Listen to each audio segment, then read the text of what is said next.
और जो आपको कलर कोडिंग का भी ध्यान रखना होता है अगर आप इस क्रॉस कंटामिनेशन से बचना चाहते हैं। तो मीन्स जो आपको अपना फूड काट रहे हैं या फिर उसकी कटिंग चॉपिंग कर रहे हैं तो उसके साथ ही उसी कलर कोडिंग के हिसाब से आप नाइफ और जो अपना चॉपिंग बोर्ड है उसको यूज़ करें। जब भी आप अपने जो है टाइम लिमिट है फूड की 3 डेज 4 डेज या फिर मंथ की है, जब तक आप उसको स्टोर कर सकते हो और यूज़ कर सकते हो। और जो हमारे कुकड मीट प्रोडक्ट्स होते हैं लाइक जो लिक्विड ग्रेवी होती है जिसके अंदर लिक्विड होता है, लाइक आपका पॉक पाए, बीफ पाए है ना, और स्टॉक जो होता है हमारे लाइक मीट स्टॉक या फिर मिल्क, कस्टर्ड है ना, क्रीम, और जो हम आर्टिफिशियल क्रीम बनाते हैं है ना, लाइक जो हमारे मिल्क प्रोडक्ट्स होते हैं, डेयरी प्रोडक्ट्स होते हैं जो हमारे लाइक जो हमारी आइसक्रीम होती है, या फिर कुकड एग प्रोडक्ट्स होते हैं, या फिर कुछ ऐसे एग के प्रोडक्ट्स भी होते हैं जिनको हाफ कुक किया जाता है।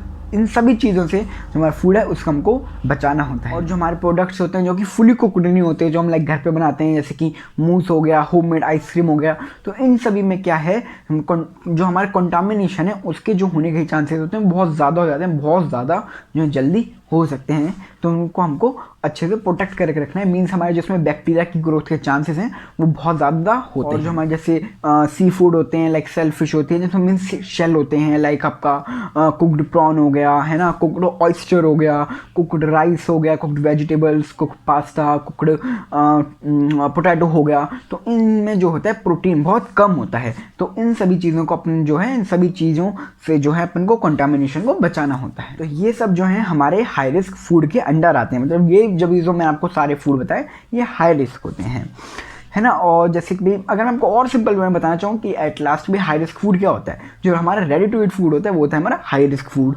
और मीन्स जो इससे हम जो हाई रिस्क फूड से क्या होता है, जो हमारे फूड पॉइजनिंग के चांसेस होते हैं बहुत ज़्यादा बढ़ जाते हैं। तो जितना आप अवॉइड कर सकते हैं रेडी टू ईट फूड को उतना आपको जो है अवॉइड करना चाहिए।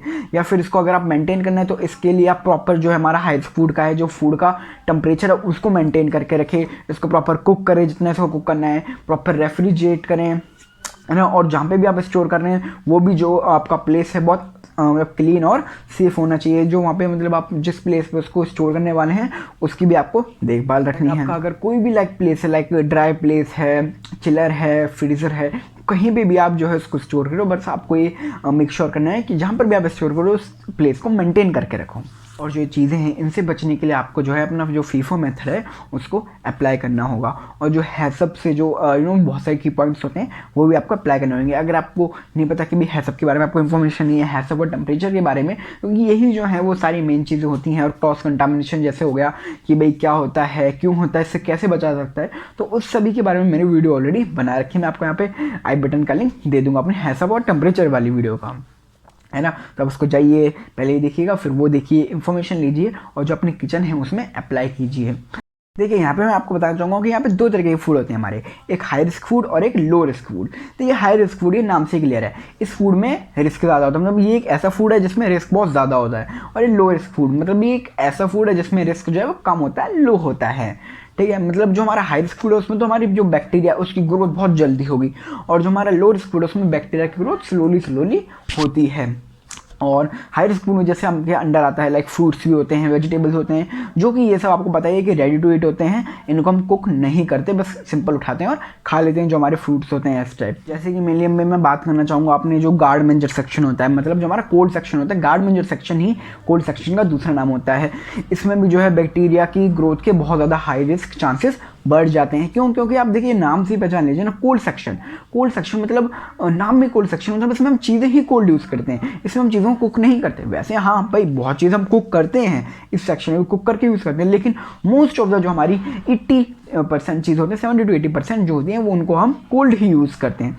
तो इसमें क्या होता है भाई हमारी जो है बैक्टीरिया की ग्रोथ के चांसेस बहुत ज़्यादा बढ़ जाते हैं। तो इसके लिए आपको भाई मेक श्योर करना है कि आप जब भी काम करें गार्ड मेंजर सेक्शन में, हमारे कोल्ड सेक्शन में ग्लव्स पहन के काम करें प्रॉपर, ठीक है। आप जो कलर कोडिंग को ध्यान में रखते हुए काम करें, कलर कोडिंग के हिसाब से ही नाइफ और चॉपिंग बोर्ड जो है अपना यूज़ करें।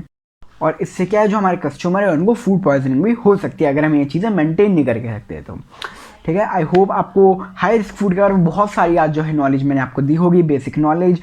और अगर आप चाहते हैं कि भाई मैं लो रिस्क फूड के बारे में भी वीडियो लाऊं, उसके बारे में आपको बेसिक नॉलेज दूं, तो कमेंट कर दीजिएगा, उसके बारे में वीडियो मैं ले आऊँगा, है ना। आई होप आपको बहुत सारी नॉलेज मिली होगी हाई रिस्क के फूड के बारे में। अगर आप और चाहते हैं तो बताइए, मैं आपके लिए वो भी ले आऊँगा। और अगर आपकी वीडियो अच्छी लगे तो इसको लाइक करिए, शेयर करिए मेरे फ्रेंड्स और रिलेटिव्स के साथ। अगर नहीं अच्छी लगे तो उसको डिसलाइक कीजिए, और आप चीज़ें बता सकते हैं जो मैंने नेक्स्ट वीडियो में इम्प्रूव कर सकता हूँ। तब तक के लिए thanks for watching. I hope आपको वीडियो बहुत पसंद आई होगी। अगर आपको ऐसी ही वीडियोस और चाहिए, बेसिक नॉलेज की और वीडियोस चाहिए, तो आप बता दीजिए, मैं आपके लिए बना ही लाऊंगा। And thank you for your precious time. तो ये है इस वीडियो का पार्ट 2। आई होप आपको ये वाला पार्ट पिछली पार्ट से भी बहुत ज़्यादा पसंद आने वाला है। इसमें मैंने आपको और अच्छी डिटेलिंग में समझाया है और भी ज़्यादा नॉलेज देने की कोशिश करी है। चलिए तो बिना किसी देरी के शुरू करते हैं।